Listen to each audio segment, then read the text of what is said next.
Hello बच्चों, तो चलिए इस प्रश्न को पढ़ते हैं। यदि तीन गुणा आव्यूह ए बी सी डी बराबर आव्यूह ए 6 माइनस 1 2D प्लस आव्यूह 4 a plus b c plus d 3 हो तो a comma b comma c और डी के मान ज्ञात कीजिए।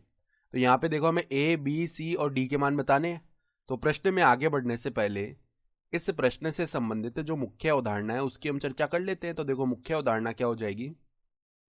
हम जानते हैं कि अगर कोई अदिश k है, अदिश राशि k है, इसको हम किसी आव्यूह a b c d इससे गुणा कर रहे हैं ना, तो ये जो अदिश k है इस आव्यूह के प्रत्येक अवयव से गुणा हो जाता है।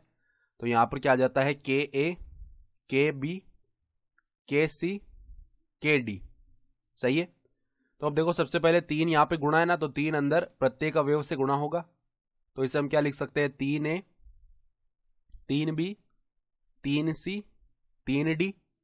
और ये किसके बराबर है, देखो जब दो अवयव आपस में जुड़ते हैं तो इनके संगत अवयव जुड़ जाते हैं, यानी a प्लस 4। फिर देखो 6 प्लस में a प्लस बी आ जाएगा। फिर देखो माइनस 1 प्लस में c प्लस डी आ जाएगा। फिर देखो 2d प्लस में आ जाएगा 3।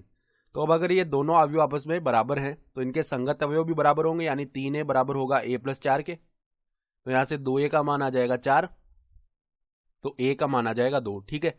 फिर 3b किसके बराबर होगा, 6 प्लस में देखो a का मान तो हमें मिल चुका है 2 प्लस में b। ठीक है। तो 3b बराबर में हम क्या लिख सकते हैं, 8 प्लस में b को उस तरफ ले जाएंगे तो 2b बराबर आ जाएगा 8।